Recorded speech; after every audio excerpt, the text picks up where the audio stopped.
What is going on, ladies and gentlemen? Today, I got a nice one for you. This is the Brownells BRN upper. It is a short stroke piston system. It is an HK416 clone, and it's a very, very nice upper. One quick thing before we get into the upper. The shirt, Gunny Bear, is the name of this shirt. It's also, my friends designed it for me. TriStar Trading makes it for me. If you want to pick one up, check it out. They have lots of really cool designs. I've talked about them for a long time. The link is down. You know where. Now, let's get right into it. A couple things that didn't come with this, just so you know. The light does not come with it. Enforced WMLX, I had it laying around and tossed it on there. The optic is a Brownells 1-8, just seemed fitting for this build. The mount is a Reptiller. The accessory you see here is a Sentry strap, sling, staging device. Every rifle and upper should have one on there, or you are not cool. And the handguard doesn't come with it as well, but you have a bunch of different options for which handguard you want to get, as long as it's an HK416 clone. More on that in a little while. Let's start at the back. So the charging handle, it comes with a basic mil-spec charging handle. Nothing wrong with it, works fine. If you don't like it, you can easily swap them out. I do want to look at the wear with piston guns. Some of the charging handles and definitely the BCGs can tilt and wear a little bit. Not yet. Not so with this one yet.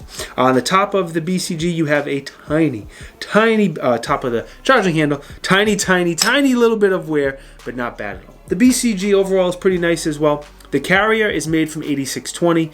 The bolt is 9310 tool. Steel has a black nitride finish. Now with these, you don't have to worry about staking, obviously. It's not a gas gun. It is, again, a piston gun, so no staking that you need to worry about. And if we look around the BCG, especially on the bottom and on the rails, I don't see any uneven or abnormal wear. Everything looks very, very smooth.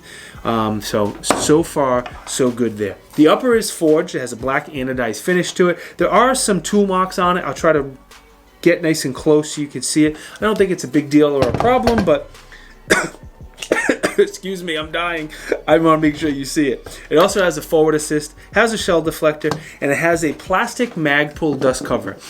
What do you guys think about the plastic dust covers that we're seeing a lot lately in the gun industry? For some reason, I'm like, I don't know. And one of my buddies said, what's your problem with plastic dust covers? Have you ever had an issue? I'm like, no, I've never had an issue, but I don't know why I'm hesitant with them for no reason. I don't know. What do you guys think? Are you okay with them? Am I just being weird? Plastic is fine. We have guns made out of plastic. I don't know. It just gives me pause, probably for no good reason. Anyway, Notches, they're awesome. They are the cool guys of the gun industry. If you want to be the cool guys, you have to buy stuff at Notches. No, I'm just kidding. They have a lot of hunting and fishing, camping, reloading, ammo, pew-pews, all that good stuff. I say they are the cool guy outdoor accessories that you need, and they, of course, are always having lots of very good deals and sales and hooking us up with lots of good things. The link is down, you know where. Go check them out. I don't think you'll be disappointed. All right, the handguard on these uppers are not included. You can get whatever, you can put on whatever handguard you want as long as it's HK416 compatible. I went with the Geisley. I don't know why, it just seemed like a fitting one. And I like the Geisley handguard. It's extremely nice. You have M-lock at 3, 6, and 9. You have some cuts on the off positions to help lighten it up a little bit. The QD slots are reinforced steel. You have the typical one screw for your barrel nut. The Picatinny rail on top, actually the upper and the handguard are both T-marked if that's something you care about. And Picatinny rail out on the end as well. That's what the enforced light is running on, that Picatinny rail. So let me take the handguard off real quick, and now we can take a look at the gas system, because that's the magic behind this system. So a typical gas gun is going to siphon off a little bit of the gas that comes when you fire the round. It's going to send it through the gas block, back down the gas tube, and back into the system, and that's what pushes the BCG back. Words are hard. A piston system works a little different. It uses the gas to function the piston, and that's what moves the BCG and so on and so forth. So it introduces a lot less gas back into the system, and when it's done correctly, like an HK or even this Brownells one, they produce very high quality guns that are very reliable, that run for a very long time, because they typically will run cleaner than a gas gun, especially if you're running suppressed and it's not a flow-through design suppressor. That's putting even more gas back into the gun if it's a gas gun. So a piston gun does have quite a few advantages. The gas block also is siphoning some of that gas forward, the gas it doesn't use forward, so that's going to help keep it a little bit cleaner as well.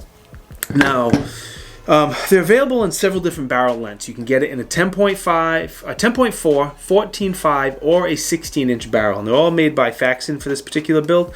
I went with the Faxon 16-inch barrel. I didn't want to deal with pinning and welding, so this here is a 16-inch.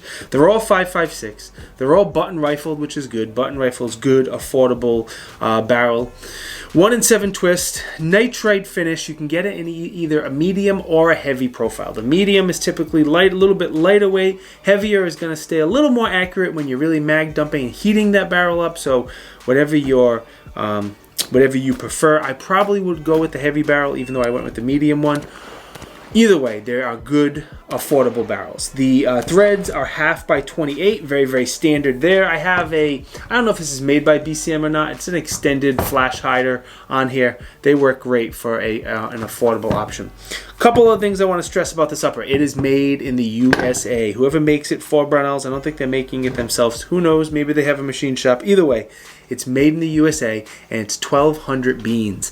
That may sound like a lot to a lot of folks who aren't familiar with the HK416, but the HK416 uppers are significantly more expensive. I mean significantly more expensive than that, depending on the length and whether it's complete or not. There's a bunch of different options, but either way, it is significantly more expensive than that. All right, let's talk about the testing, and I have a funny story to tell you. The first time I went to the range, I didn't put the muzzle, I didn't install the muzzle device. I screw it on there. I totally forgot, and the muzzle device was 180 degrees backwards. So as I'm shooting this gun, the muzzle's lifting a ton, and I'm like, what in the world is wrong with this gun? The muzzle rise is gnarly. And I looked at it, and I didn't install the muzzle device. So I was laughing at myself, and my friends were laughing at me, and I felt like an idiot. But once I installed the muzzle device correctly, it shot extremely nice. I tried it with a few different lowers. Being this is just an upper, I wanted to make sure it worked with a variety of uppers, high end, low end, and everything in between. So I tried PWS, Daniel Defense, even a BCA lower as well, and then the last one I tried was American Defense Manufacturing. So with all 4 or 5 of those lowers, it worked no problem. Shot a few hundred rounds, a variety of drills, variety of different types of ammo. I had no issues, I had no problems, and I wish I had a suppressor with a piston system. I really wish I had a suppressor to test as well, but I can't have one in this god-awful state. Alright, through all of that testing, I will say Brownells really brought the value when it comes to an HK416 clone. 1,200 bones is a good price compared to a lot of the other similar ones that are out there. Even without the handguard, 1,200 bones is not a bad price. I was very impressed that we have little to no carrier wear on the BCG and the charging handle. Again, sometimes with those piston systems that happen. And like all the uppers and the products Brownells have put out, they tend to work very well, and they do them correctly. Like their clone builds are correct and done properly to what you would expect, and this is no different. It's cool. I like it. I will keep it. There is a link down below if you want to check it out. Thank you to Brownells. Thank you to Natchez. Thank you to TriStar for this awesome, awesome shirt. Thank you guys for watching. If you think I deserve it, please like, comment, subscribe. Definitely like, definitely subscribe. Those two really, really help me out. Helps out the algorithm. Helps me grow my channel. Thank you very much. I will see you guys next time. Peace.